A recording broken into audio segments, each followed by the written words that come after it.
Hey there, and welcome to my little corner of the world. Over to you. Thanks for tuning in, however, you're getting this, whether on YouTube or through my website called talesfromthecorners.com, or perhaps on Apple Podcasts, where you search for my show name. It's abbreviated now, and it has been for a while. TFTC with my name, with Bob Nebel, Nebel. Thanks for joining me. This is mid-July of 2024. It is hotter than anything out there. It's back. It is humid. I'm hitting the hills. I'm climbing like crazy in the humidity, doing it every morning before it gets really, really bad, but I come back soaked. And actually, this has been going on now for the last 2 months. So I have been just having a lovely time here in summer 2024. We are gearing up, getting the Olympics underway. How about that? I hope it's not nearly as humid over there in Paris. Olympics are always a lot of fun. I remember way back when we had the Olympics right here in the ATL back in 1996. Kind of a hot summer. I remember that. Very, very normal. It was actually just really on par with what the AOC, the Olympic Committee, was telling everybody who were coming in here. Yeah, average temp 85 to 90 degrees in the summer, blah, blah, blah. I don't think it rained a whole lot. I don't think it even did at that time. We've been in much more of a wetter pattern here in the southeastern United States here in 2024. And I do notice that the ground has been much more saturated. It is a hell of a time trying to go out there and cut my lovely grass, which it's not really grass. It's mainly a little bit of grass and mainly weeds, but it's all green, right? And that green really, really gets even more green and more numerous as this weather just keeps going on and on with like basically rain showers like every fourth day or so. And when there isn't that, it's humidity. It's basically, it feels like the rainforest at this time of the year. So we're paying for it. There are those very rare humid mornings where I'm getting out there. Feels really good in the shade. But yeah, once that sun hits you, it's just ugh. Like I said, come back soaked. But I remember those Olympics and went to a few events during that time. It's a great thing when a city gets the Olympics. I know a lot of people had some issues with it coming here to Atlanta, but it was just such a great success, and it's something that the city just really doesn't play enough on its history. Yes, there's a park called Centennial Olympic Park, named because they had the 100th modern day Olympics, um, and 100th anniversary. What was it, like the 26th version of that games, whatever, I forget, but it was 100, it was a centennial, so a lot of things are called centennial around there in downtown Atlanta. And it was just really fascinating. Great opening ceremonies from what I remember. Closings are always kind of a mess, but I remember the opening ceremony for its day. I think his name was Don Mishner who directed that. And they did this at the stadium, which is now Georgia State Stadium. It was Turner Field for many years, but the Atlanta Braves Baseball Club decided to go ahead and move out to basically, I think it's unincorporated Marietta, Georgia, which is a good 13, 14 miles north of Atlanta. Anyway, so that was that. I remember the Olympics just being amazing at this time of the year. It was just a very different kind of feeling, and just seeing all the different games that they had all over the Atlanta metro. Remember some water sports up there at Lake Lanier. It was a good time. It was a good time, and really a big major coup for the leaders of Atlanta, who just should be still proud to this day. It's not every city gets this. So here it is, mid-July, 2024. I have a great guest on here today. Her name is Stephanie Stuckey. She is the CEO operating Stuckey's. Her grandfather had started the business called Stuckey's way back when, appropriately named Stuckey's, named after the family. He, and I keep saying in this in our discussion, he is a true, unbelievable pioneer. I am very fascinated with this. Is why I wanted to talk with Stephanie. She took over the company in 2019, bought the shelling or the nut processing factory in Rennes, Georgia, where she spoke with us today. And he just, a total pioneer. We talk about so much about how the business was started, really with a lot of pragmatism, common sense. It was like, well, if you're traveling on the road for so long, you do need to get the pit stops in and stop in and turn it into a restaurant and a place to gas up and where you can go to eat. So we talk about that and how much sense that really made. And later on, of course, like any businesses, it grew and grew and grew and got bigger than the founder. The founder ends up selling out, and that's, the end of the story with a lot of these businesses. They get taken over, eaten up by bigger conglomerations.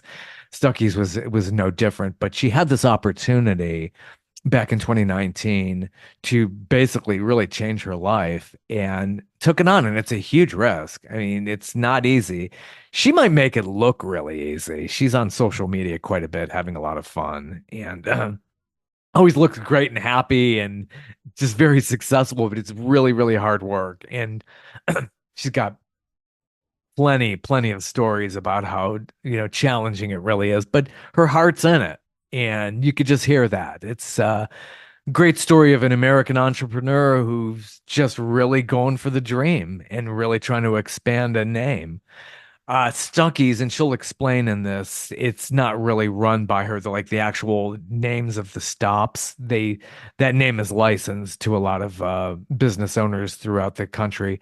Still much more so here in the southeastern U.S. But I remember it at its height, and a lot of people wouldn't remember this. I think my generation and up remember Stuckey's on the side of the road. Remember even I think Paul Schaefer used to like make fun of it on David Letterman.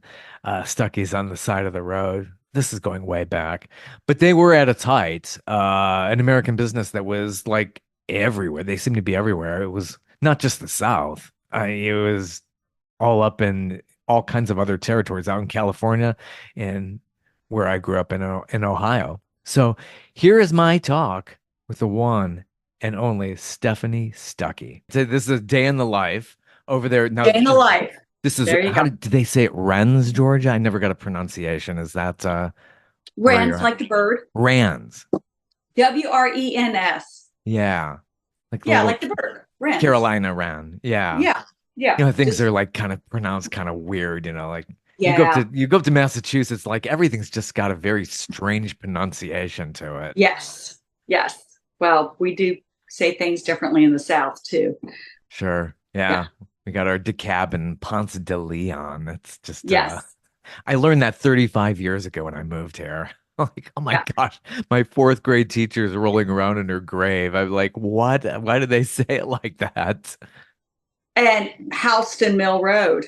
Yeah, there's another one. Yeah. Yeah, it just carries on. Wonderful. So, how's it going? You are just in charge of Going. a wonderful brand that has been Yeah. rekindled, new book out. This is a wonderful book. How did Thank this all you. come about? I have you read the book? I have it on audio. I've been listening Yeah. to it Oh, on I love audio. Audible. Yeah. So I go into the Audible, but I had a whole career. Are we taping now, by the Yeah, way? yeah. I got Okay, it we're going. going. Oh yeah. Yeah, this is like jazz. We just like go right into It's it. So, funny. I was on the Today Show and they had a camera, and I was on a road trip with Harry Smith, the oh, I love correspondent. him. Yeah. And he's retired. He just retired. He's Sweet amazing. guy. Yeah. But we were talking for like 45 minutes, and I said, "So tell me when we're going to be rolling." And he's like, "We've been taping. Like, I think I've got everything I need." So it ended up being such a nice interview because I was unaware that it was being recorded. And I think you just sort of let your guard down when you don't think everything's being recorded. So it comes out very organic and natural.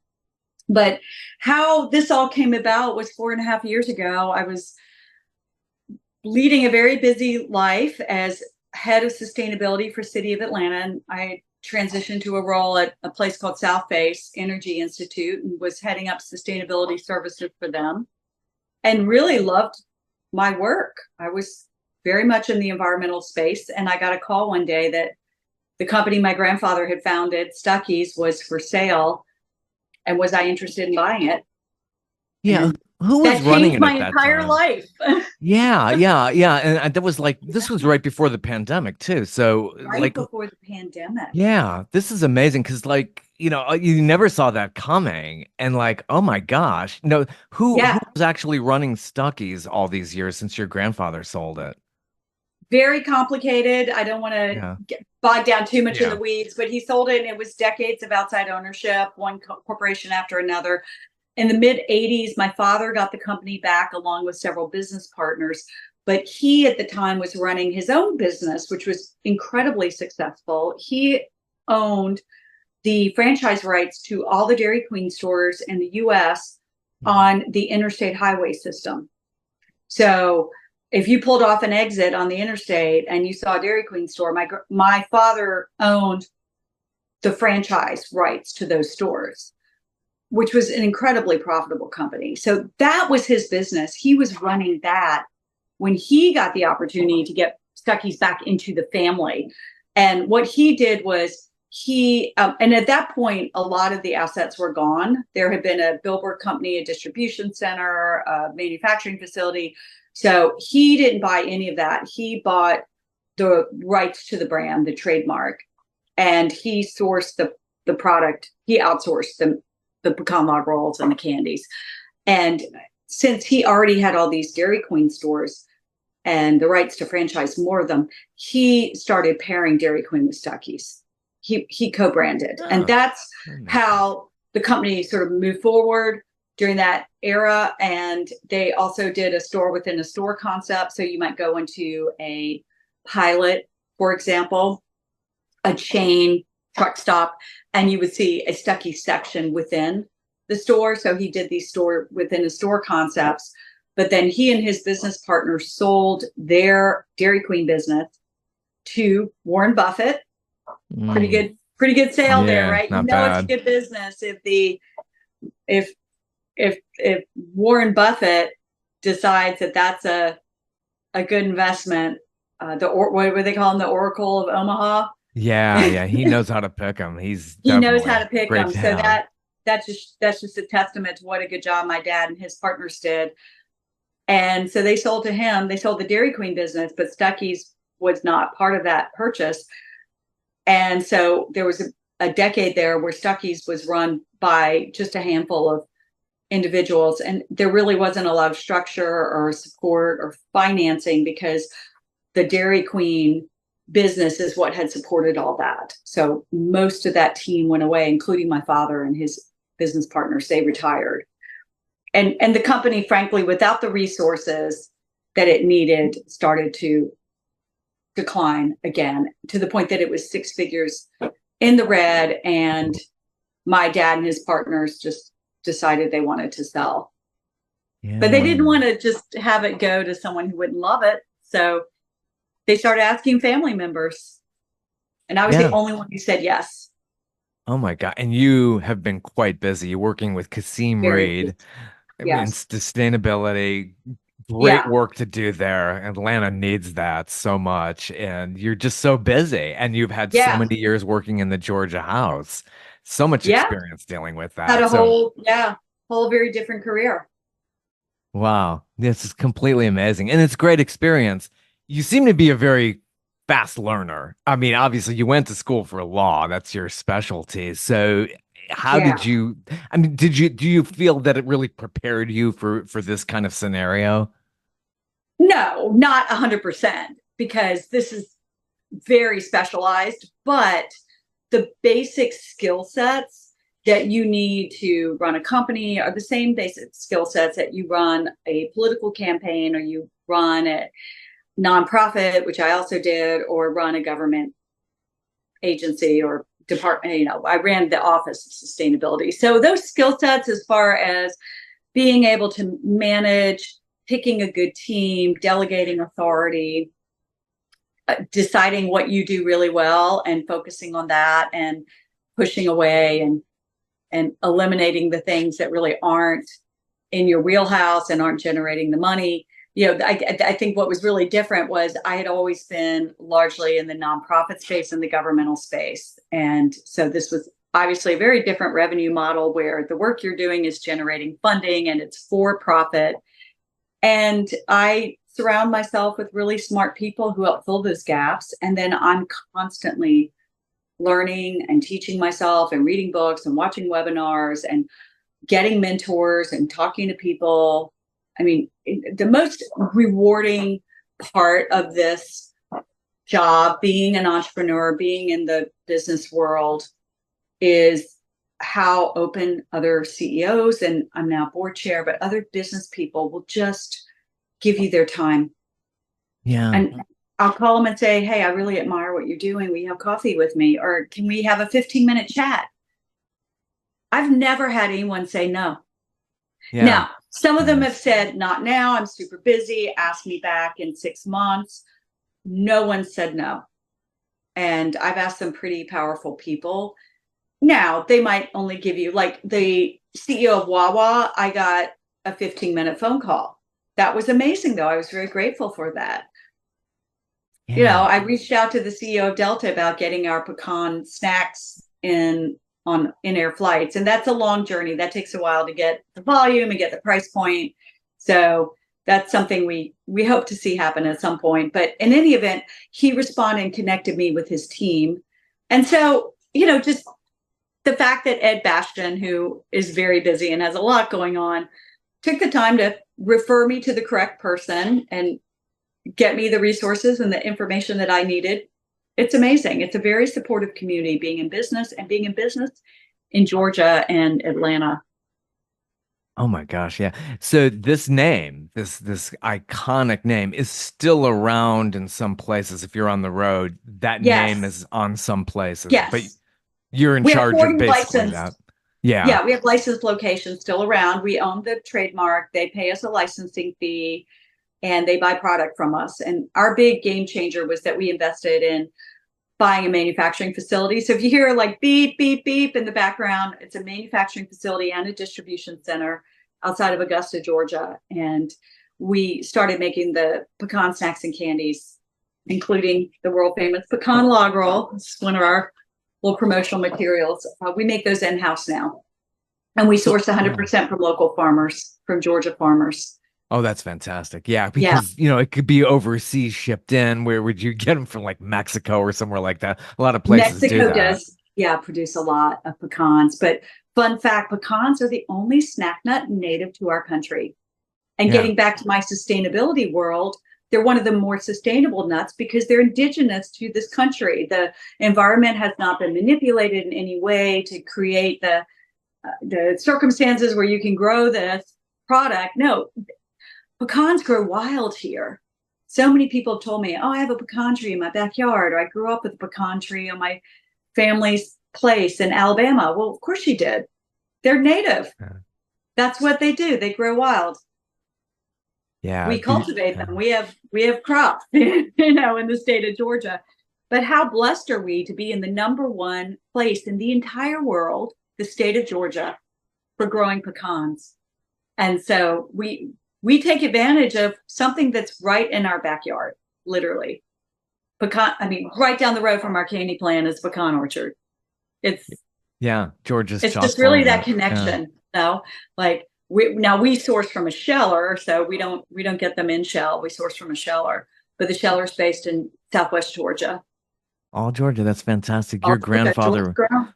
Your grandfather was such a pioneer, and you read this in the book and all that, and just like how it was just common sense. It's like people need to stop and eat and drink. And then I like the story about how he did the coffee run. Yes, It was based on his. I mean, most of us would stop a lot more, some not yes, so much, but that's good. It's really cute, but it's just really original. It's the American dream. You start this business, it goes gangbusters, does wonderful, and then it gets bigger than you are. And then and it's the story. You hear this so much where the business became bigger than the person who founded it. The board of directors takes it over, and then the founder yeah. leaves.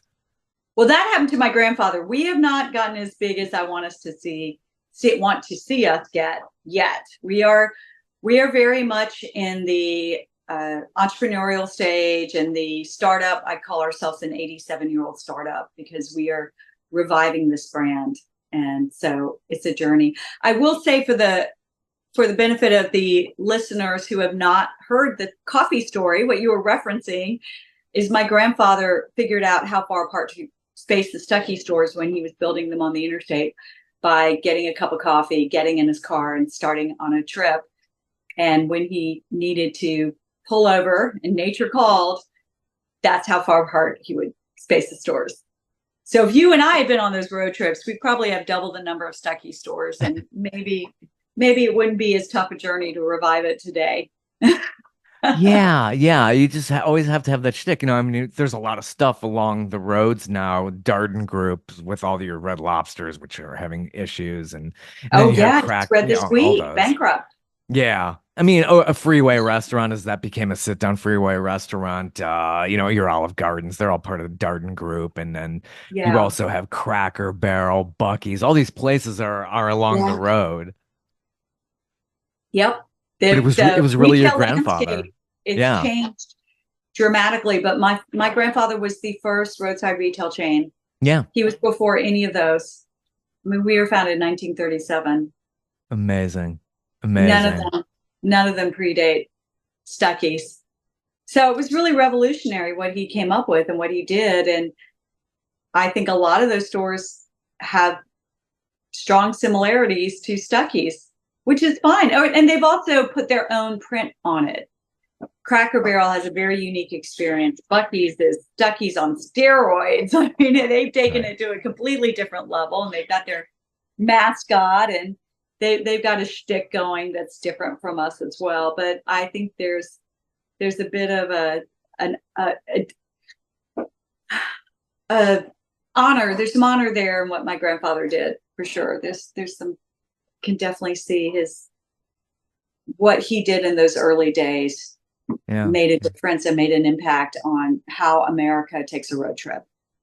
And your grandfather gave you three lessons, which you're kind of living by. The most important is embracing change. He did that from Yes. going from those being like on Route 66. Well, yeah, that was becoming yesterday's news in the Eisenhower years.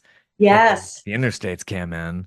Yeah. And he had to move his stores. He had to embrace change. He had to accept the reality that the stores that he had located on the Lincoln Highway and the Dixie Highway and Route 66 were being bypassed by the interstate. And so he made a tough decision to move, and it ended up being an incredible opportunity for growth and change. But it was not without some struggles. Change comes with a lot of struggles. I mean, that's what we're seeing right now.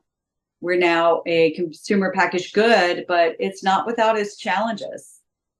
We're not Yeah. where we want to be yet. Yeah. I mean, what are your hurdles though that you're encountering just trying to get the product into stores, trying to get the distribution and to sell the Yes, ideas to all these yes, people?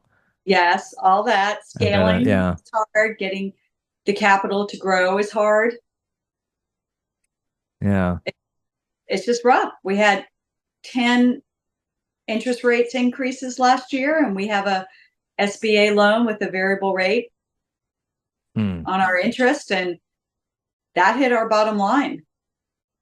And we're in the process of hopefully doubling our production capacity, but scale does not come without some financial risk and challenges. And I'll be honest, this is a hard time for us, but we're getting through it, and we're knuckling down, and we're growing the company organically and building sales. But yeah, sales are hard too sometimes because the channels that we're getting in, the convenience store and the grocery store, a lot of those stores, that large chains especially, require that you pay slotting fees, you pay one-time setup fees, that you go through their distributor. The distributors require slotting fees and setup charges. Hmm. So it's not uncommon for you to just have one. If you are a manufacturer and you're trying to get a food product on the shelves, it might cost 20K, 40K to just get your product on the shelf. That's before you start realizing any profit from the sales. It's just those one-time setup fees, and some fees are ongoing because they want you to bake in promotions. And then there's credits and buybacks. If food product goes out of date and they have to take it off the shelves because it's past code date, well, the manufacturer gets billed for that. Ooh. So Yeah. if we sell $5,000 worth of product, but 1,000 of it goes past code date, we've only sold 4,000. They issue us a bill. I mean, we have to do a buyback, a credit buyback. I always wonder about that with Yeah. retail and grocery stores. Yeah, I mean, not all this is getting sold. So yeah, that's kind of part of the whole Even if it's scene. not your fault, right? Like it's not being turned right. Like the clerks are supposed to make sure that the closest due date is in the front. It's not always in the front, or sometimes the customer's like, I'm going to reach way in the back and get the most recent product. That's their choice, but I've that been there, increases yeah. the likelihood that we might have product that's going to go past the code date. Yeah, yeah, I've totally been there. I worked in retail when I was, in high school and all that. We Yeah. would always make the place look good and clean, make sure everything's fronted. I always have to do that, clean the shelves up. And if it's, Yeah. if it's a mess, yeah, your product gets lost in there. Yeah. Depends on that. Retail is truly a grind. And even if you are not a food product, let's say you're in the fashion business, well, that changes quicker than the shelf life of a bag of pecans.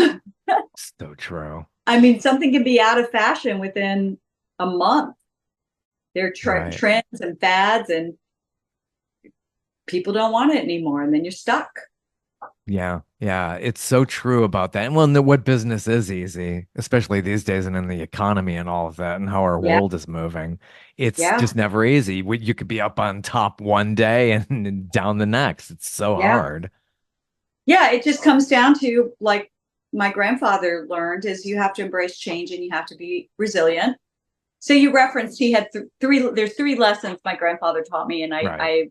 I talk about them when I give talks and speeches. And so lesson one is embrace change, and lesson two is build a community, because you're not going through this alone. When there's challenging times for businesses, just remember not only do you have an internal team that you've built that is driving towards a shared goal, but you have a team of external people, other businesses, and your community. The city of Rennes wants to see us succeed. The county of Jefferson, Georgia, where we have our business base, they want to see us succeed. They're all part of our success. And if we are having difficult times, they're sharing in that. It Hmm. affects them if we have to lay off people, Hmm. or our revenue isn't as strong as it should be, or God forbid somebody goes out of business, they lose that property tax revenue. So and all the revenue that comes with hiring people and having employees live in your community. So we're all in this together. Build a team. Don't be afraid to reach out to the team. And there's external groups like the local community college and the tech school, the Georgia Economic Development Authority. So there's outside resources that are here to support us. Our local chamber has been very supportive. And we're happy to be a member of the Jefferson County Chamber of Commerce. So that's lesson two. And then lesson three was have a purpose, Absolutely, you really have do. a Yeah. guiding principle. Yeah. And ours is what my grandfather said was every traveler is a friend. So anyone who came in contact with our brand was treated with respect and dignity, and like they were a friend. And I give the example during the era of segregation that Stuckey's was never whites only. We were always this welcoming oasis on the side of the road where anyone could pull over and they would feel safe and feel like they belonged. And so thank goodness those times have changed, although there's still challenges with our society and making everyone feel like they really belong and being inclusive. That's something every generation has to work through.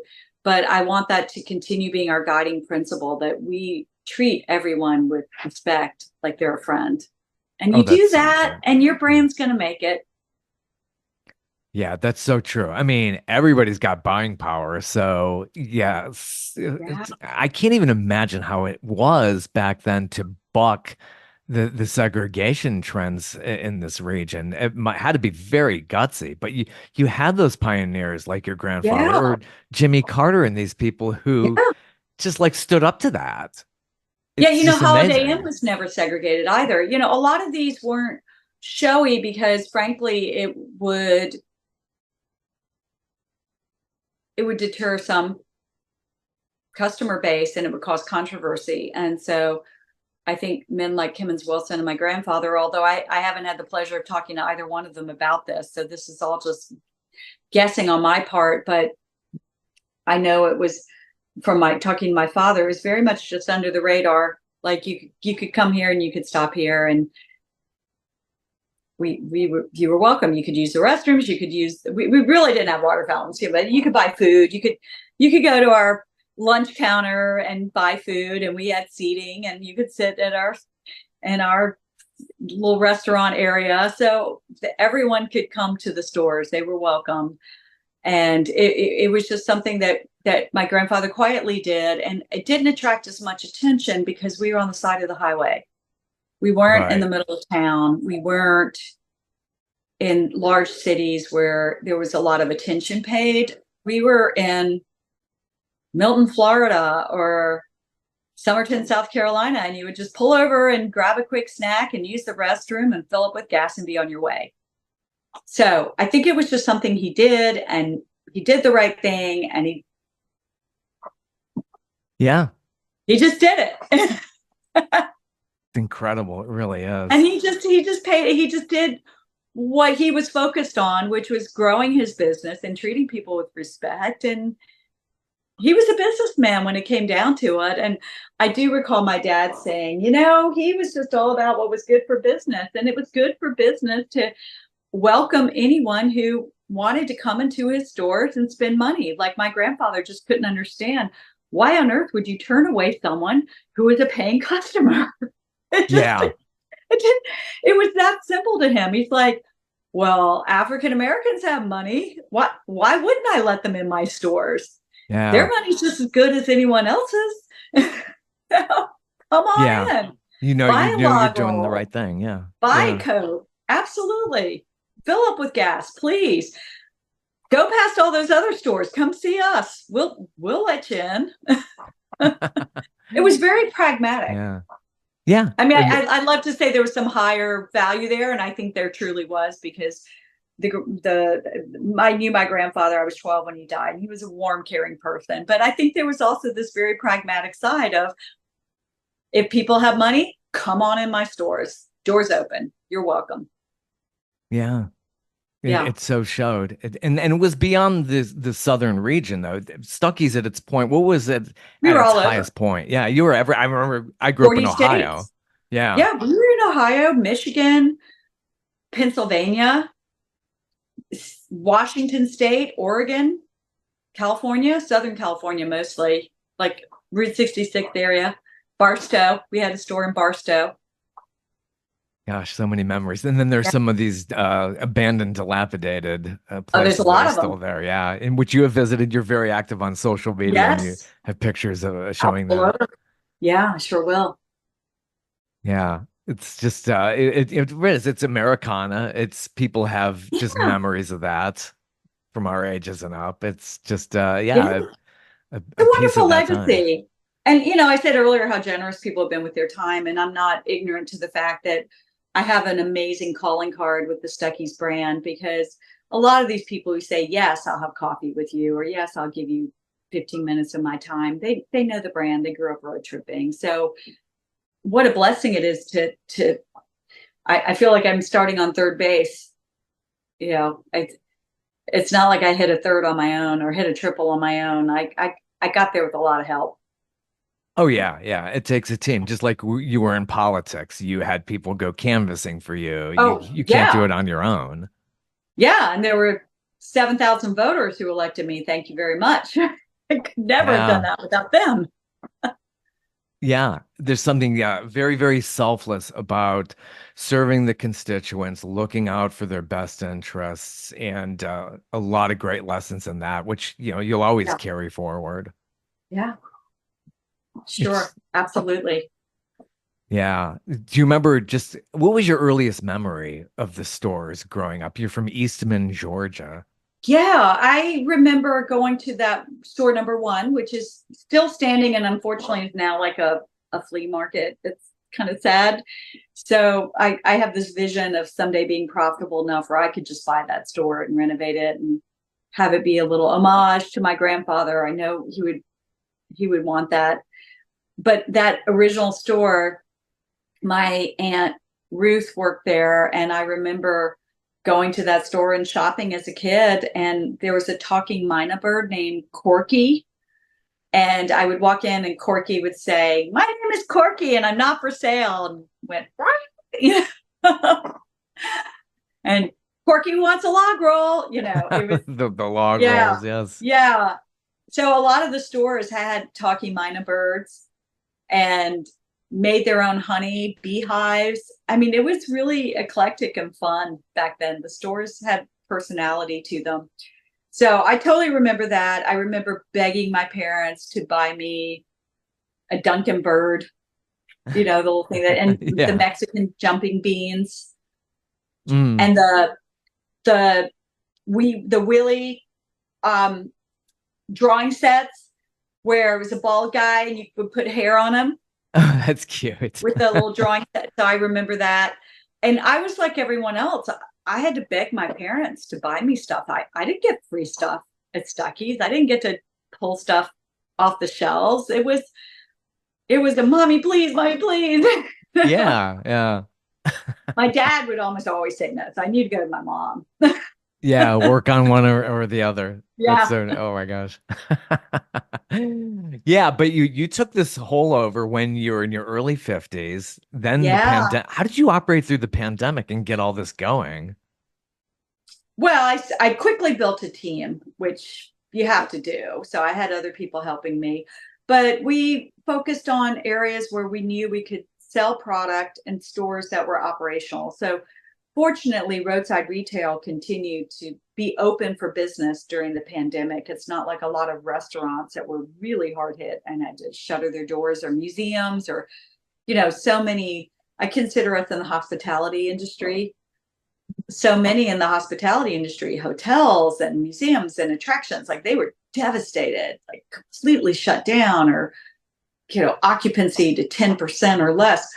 We didn't experience that as much because people were still driving. And in fact, people started driving more and rediscovering the road trip because they couldn't fly.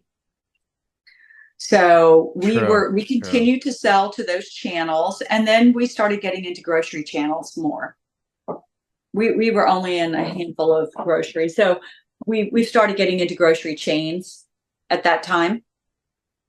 So, and Good. hardware stores. So you just look at, where are people buying? What are consumers doing? How have they shifted their behaviors as a result of the pandemic? And of course, a lot of online selling. And we did get on Amazon during that time. Amazon's been really tough for us. We're hoping to reboot the Amazon store and be back on Amazon, but we also really focused on driving sales through our online website. So that was another big opportunity during the pandemic. So, you just survive. And then we, like every other small business in America, pretty much we got PPP, we got the EIDL, the Economic Industry Disaster Loan. We applied for the government benefits. Good. Yeah, we Excellent. we just got through it like everyone. Spend Yeah. less, hopefully drive revenue wherever you can, and get capital wherever you can. Increased our line of credit. Mm. You just get through it one day at a time. Yeah. Like your grandfather said, trust yourself and Trust your yourself. instincts. Yeah, Yeah, absolutely. trust your team. Yeah. Very good. Well, thank you so much for your time. I really enjoyed this. It's been my pleasure. Yeah. Take Welcome to care. the Stuckey's Candy Plant.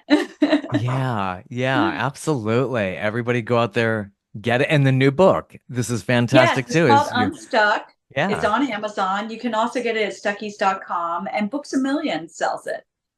Yeah. Author Yeah. as well. Author, Yeah. entrepreneur, everything. You're doing it all. Thank you so much. It's been a pleasure. I appreciate you having me on the show. Take care. Have a good All one. right. Thanks, Robert. Bye. Bye. Bye. And I remember Stephanie when she was a representative for the state of Georgia here in the Atlanta metro area. And she was really, I mean, she was under the gold dome for many years and very successful at it. But she changed her life and took on the business and really got out of politics, at least for now. They always keep coming back, don't they? But no hint there. Anyway, thanks for joining me today. I had a lot of fun, and we'll do it again. I'll be back. Have a good one.